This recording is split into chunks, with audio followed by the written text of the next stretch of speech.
சொல்ல வந்த கதை பாதியிலேயே முடிவுற்ற நடிகர் திலகம் சிவாஜி கணேசனின் திரைப்படம் என்ற ஒரு சுவாரஸ்யமான தகவலை பத்தி தான் இந்த பதிவுல நாம பார்க்க போறோம்.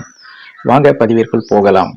1972 நடிகர் திலகம் சிவாஜி கணேசன் நடித்த மொத்த திரைப்படங்கள் 7.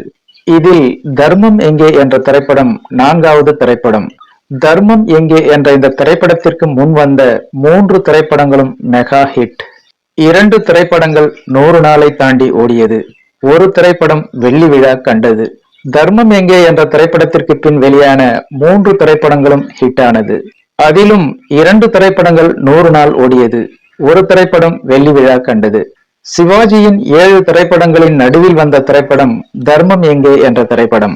மிக பெரும் தயாரிப்பு, மிக பெரும் பிரம்மாண்டம், மிக பெரும் எதிர்பார்ப்புடன் வெளியான படம் தர்மம் எங்கே என்ற திரைப்படம். தர்மம் எங்கே என்ற இந்த திரைப்படத்தில் பாதி படத்திலேயே சொல்ல வந்த கதை முடிவுற்றது போல் அமைந்தது. பிற்பாதி படம் அதிக எதிர்பார்ப்பாக அமையவில்லை. முதல் பாதி படம் அதிரடி அதகலமாக இருக்கும். திரைக்கதையில் கவனம் செலுத்தியிருந்தால் தர்மம் எங்கே என்ற இந்த திரைப்படத்தின் ரிசல்ட் இன்னும் நன்றாக அமைந்து விறுவிறுப்பான படமாக அமைந்திருக்கும் என்பது குறிப்பிடத்தக்கது. ஓகே ஃப்ரெண்ட்ஸ், இந்த ஒரு சுவாரஸ்யமான தகவல் உங்களுக்கு பிடித்திருக்கும் என நம்புகிறேன். மேலும் இது போன்ற பல சுவாரஸ்யமான தகவல்களை பற்றி தெரிந்து கொள்ள நம்முடைய சேனலுக்கு உடனே ஒரு லைக் போட்டு சப்ஸ்கிரைப் பண்ணி சப்போர்ட் பண்ணுங்க. நன்றி, வணக்கம்.